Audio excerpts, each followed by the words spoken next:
Hey guys, today I'll be showing you another restoration project I've been working on, and this is a video for Mike, who owns this very nice Moog Opus 3. Now unfortunately I didn't document this one like I've been doing here lately with all the restoration documentation. This project actually started about 6 months ago, and I finally found the parts we were needing to fix this one. So these are unlike any other Moog synthesizer, because these are in fact a organ or a string machine, the closest thing to that design that Moog has ever made.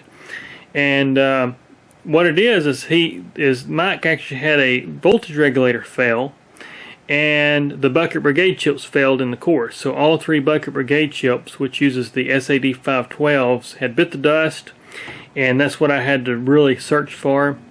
And then was on the fence of, do we part it out? Do I just buy it as a parts unit, or do we fix it? And I really did not want to make this thing into a parts unit, because as you can see, it's just in such good shape. If it was really abused, I wouldn't have had that big a problem, but Mike has taken such good care of this one till I didn't really want to make it a parts unit, just to be honest.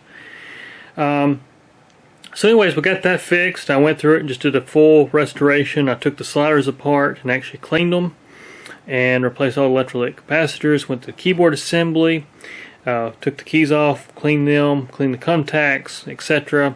Full calibration, burn in, etc. here, and it's just a fantastic instrument. But the story is behind this. I know a lot of you already know the history of the Opus 3, but it was actually a Herb Deutsch idea.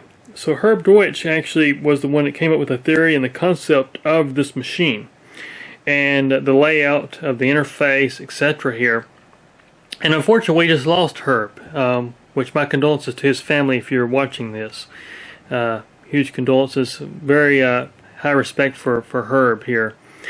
But basically, Herb designed the interface, and then Dave Luce and the other engineers, I'm sure, designed the electronics in this one. So it's actually using gated dividers like what you find in Krumar organs, and so it's not even a Moog, really a Moog style chipset. So that makes it a little harder to work on, but they sound beautiful, as you'll hear. But I'll give you a quick walk around. So I did actually clean this one up just a little bit. It really wasn't in that bad a shape, because like I say, Mike took such good care of this one. It's just really, really nice. But I just went over it and just cleaned it up, just kind of wipe the dust off and make sure it's clean here. But what's interesting about this one is it's actually an early one. It's actually the serial number 170, so it's the 170th one built. So it's 1170, and Moog started with 1001 serial number. So 170 is the serial number of this actual unit. So it's the 170th one built, but just cleaned up really good, like I say. And of course, Mike took good care of it. That's the biggest factor. But you can see all the old parts that came out of it. So this is all the old capacitors. Replaced all the keyer capacitors for release times, so the release times will be even across the keyer circuits, the bad regulator, and the bucket brigade chips, which are just now decorative pieces because they are no good. But you can see there's your bucket brigade, the SAD 512s, and unfortunately those just bit the dust. So there's that. But anyways, let me walk you back around here, and I'll just give you a good overlook at the interface here and kind of what this thing offers. We'll just go over the interface real quick. So it's a pretty simple machine, but it's pretty cool. So what you got a pitch wheel, which actually controls the master oscillator, because this is using a top octave synthesizer chip and then dividers, but it uses gated dividers. So each divider basically has like a VCA built into it. It's kind of how it works. We got modulation section, we got a mount, rate, and a delay, and we can route it to either the VCL for our frequency modulation. And then we got the string section, which is basically where it goes to the chorus, and you can actually pan. So if you don't want to use the equalizer, you can actually pan it over this way and then go into the organ. So you can send just the organ here into the chorus. But basically it's kind of like a Polymoog resonator. So it's just one little section of it. You got low band and high pass settings for your equalizer. 8, 4, and both as far as your strings footages, so you can mix 8 and 4 together. And then you got your chorus section right here, which actually allows you to control the speed of the chorus as well as the amount of the chorus, which is really nice, with a delay. So really cool stuff right there. Really nice chorus effect. And of course, we'll go up here to the organ. You got your footages 16, 8, 4, 2, and 1 with a little tone. It's basically just a little filter there that you can sweep. And then we got the brass section, which is very simple. It's actually associated with the filter down here. So the voltage control filter, that's the brass section. And so you got a 16, 8, 4 selection here for your octave or your footages. And you got a preset which gives you a brassy effect, and then you got variable, which is looking at the envelope generator here. So you got a attack, decay, sustain, release, attack, decay, sustain envelope, and then you've got final decay switch on and off. Control or mountain to the filter, and of course then you got your cutoff and emphasis, you know, the typical Moog ladder filter here. And then you got your typical stuff you find on string machines, which is your attack and release. But it has this cool mode which allows it to reset. It gives you a reset, so when you let off all the notes and hit another note, it's going to kill all the notes and open that one up. So it's kind of a handy feature having that selectable right there. But this is where the magic really happens in this thing, because you actually got a built-in mixer with panning, left and right, panning for the chorus, organ, and VCF or brass. And you can see the color combination. So yellow is brass, green is organ, and then red of course is the strings. And also another note is actually Herb wanted to name this thing the SOB for strings, organ, brass. That was going to be the name of it, and of course Moog would not allow that, so they went with Opus. But that's the story behind the Opus 3 here. But anyways, let me put the camera on the tripod here and I'll give you guys a demo. Okay, so I'm first just going to start by giving you guys a good demo of this thing as a whole, so everything together. I've got things panned a little bit, so I've got the chorus to the right, I've got the organ to the left just a little bit, and the VCF in the middle. And you can just kind of hear the sections combined and how this thing sounds. I've got a slow attack, but you will hear the filter come in before because it's got its own attack over here. So it sounds like this right here.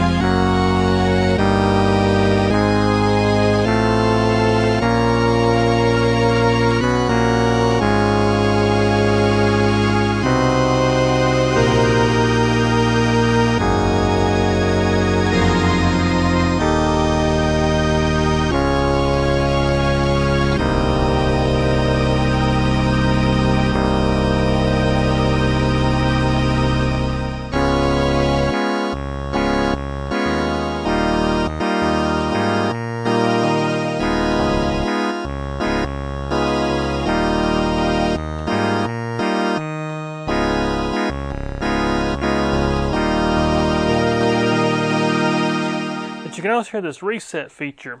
So if I hit any note and I let off the keys, you hear the filter reset. Versus if I hold in the key and do that.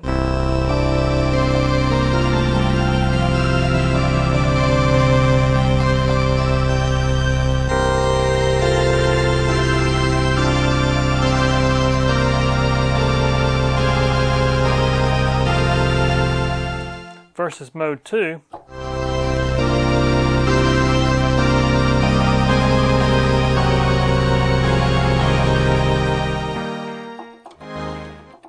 You see it never resets. If you have a long release, it can get really muddy.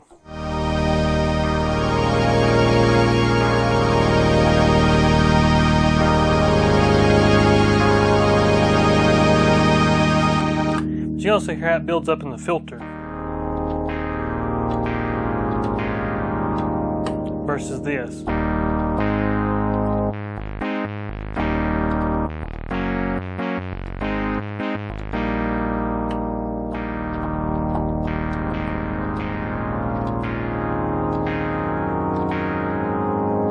Is how it builds up really muddy like that.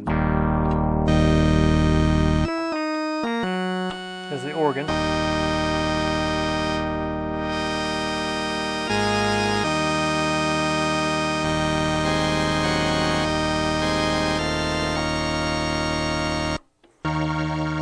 chorus.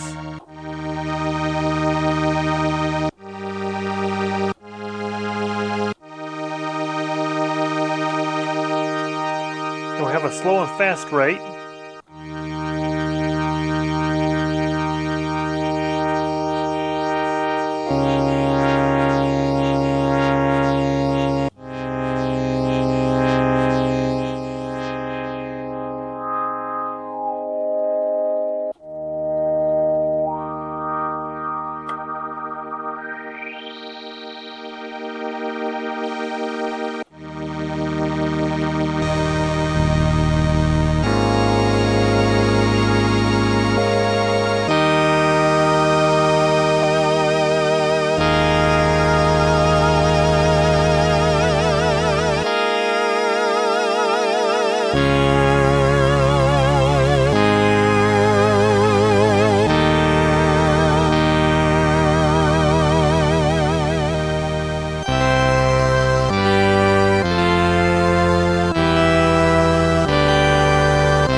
So anyways, you can hear how all that sounds combined. It's a really cool mixture of the strings, organ, and brass section.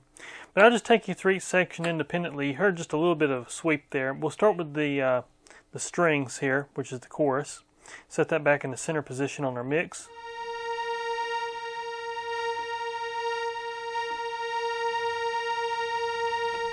So you can hear that pan.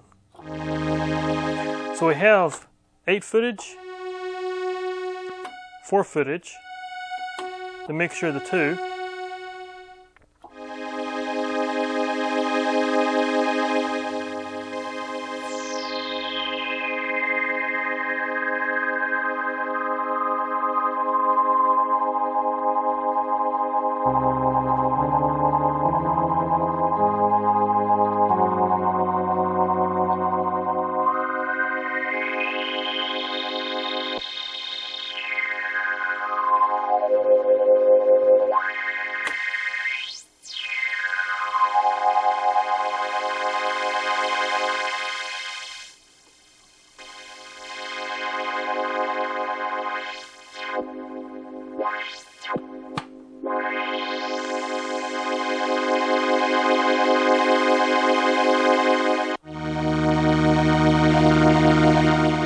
But you can also put a delay on the chorus. I did show you the slow and fast rate here in the depth, but you got this delay.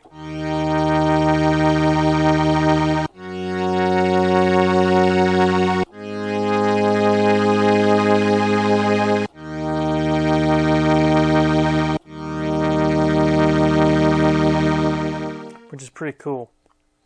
So that's the string section, your organ section. Now I'm going to show you this through the footages. So we'll start with 16. I'm going to show you that all notes work in the footages because that's important, because each divider chip gives you the frequency footages. So let me show you how this works. So we'll start with 16. Let me actually pan that to the center. There we go.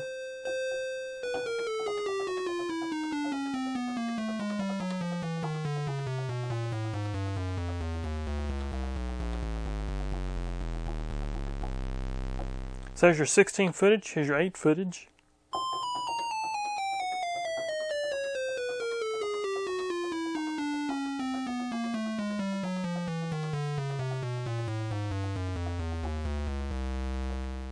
Here's your 4 footage.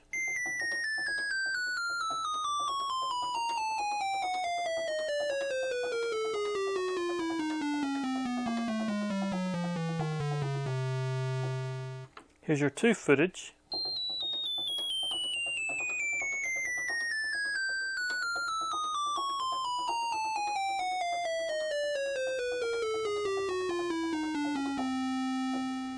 And here's your 1 footage. This is going to be really high in these upper notes, but you should be able to hear it.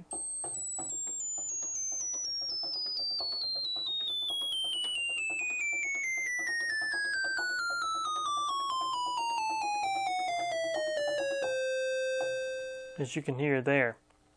So that's your footages. Now we'll combine them all together.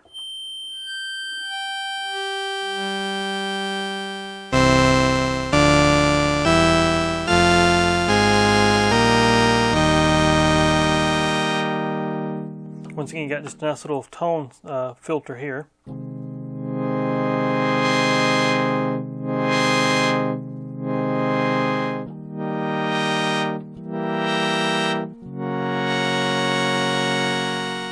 So that's your organ section. Now your brass section, once again, I've already gone over the footages here, but I'll show you the filter right quick. So this is your filter section.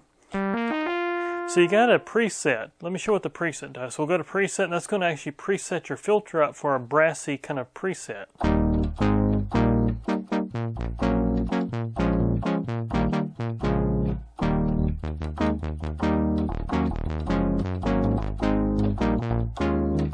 As you can hear, in variable mode. Now let's look at our envelope. So if we go slow attack,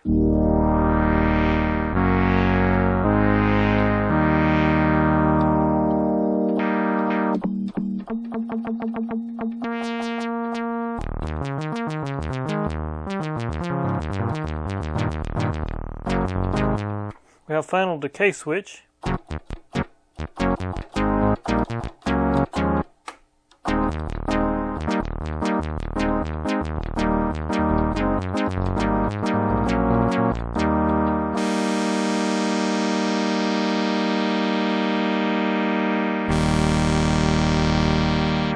We have amount of contour here. So we set everything to 0 here on our sustain, bring up the sustain level. As you can see, it's going to behave just like when we have the final decay and off, unless we have a little bit of decay.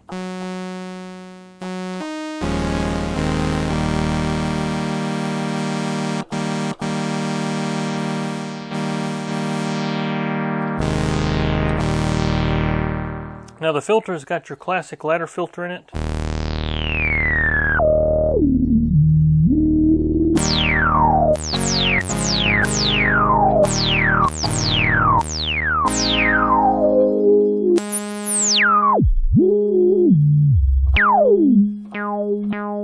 You can hit that resonance. Go that filter all the way up.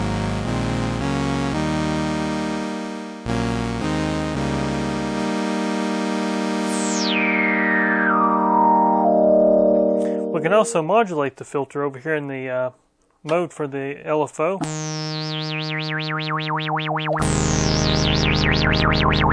We have a delay on it.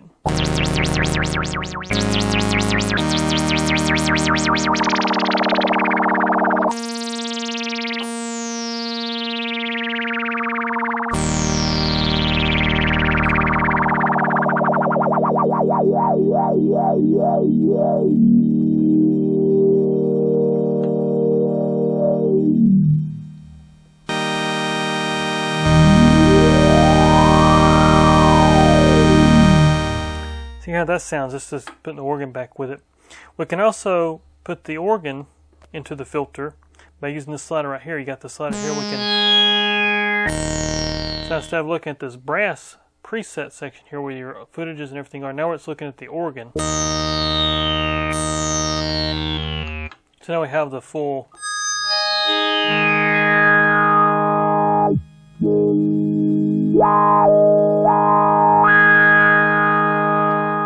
And now we can shape the organ tone by the filter. So that's really handy. Same thing with the chorus. If we go back to the chorus, you got the slider, we can slide over to the organ. And now we got the organ put into the chorus board.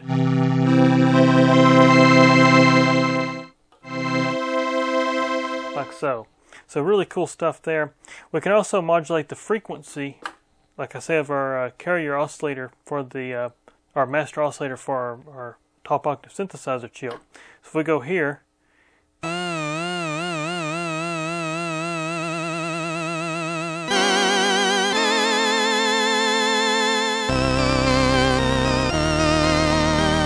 now we're back in organ, but you can put a delay on that.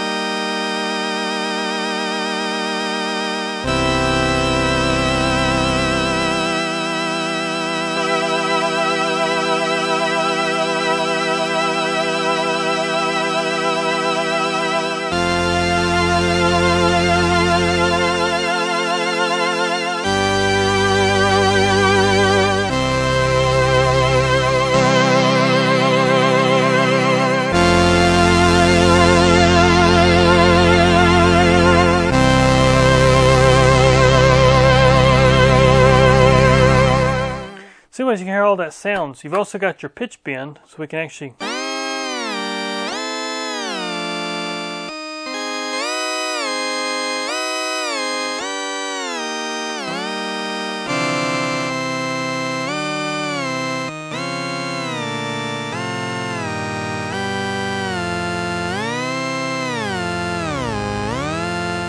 so kind of a nice feature there. We'll go back to the attack here. So we'll go back to strings only. So we got the attack. We have a slow attack.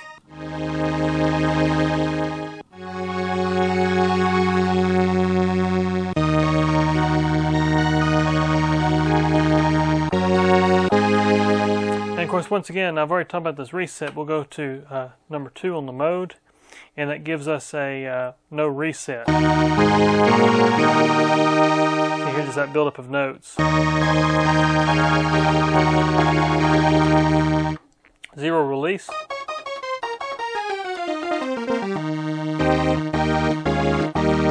We can do a slow attack with no release.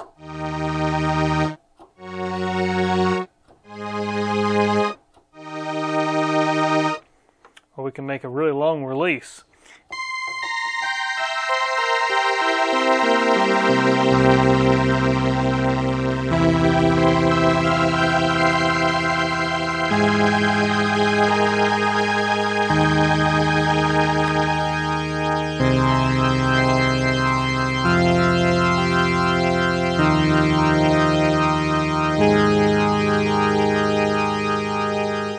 So you can hear. So that's your attack and your release, and that's pretty much this the Opus 3 here for you. But anyways, Mike, I just want to go up for you, show that everything's functioning, and for you guys that watch my videos, appreciate all you watching, and there'll be more to come here very soon. Take care.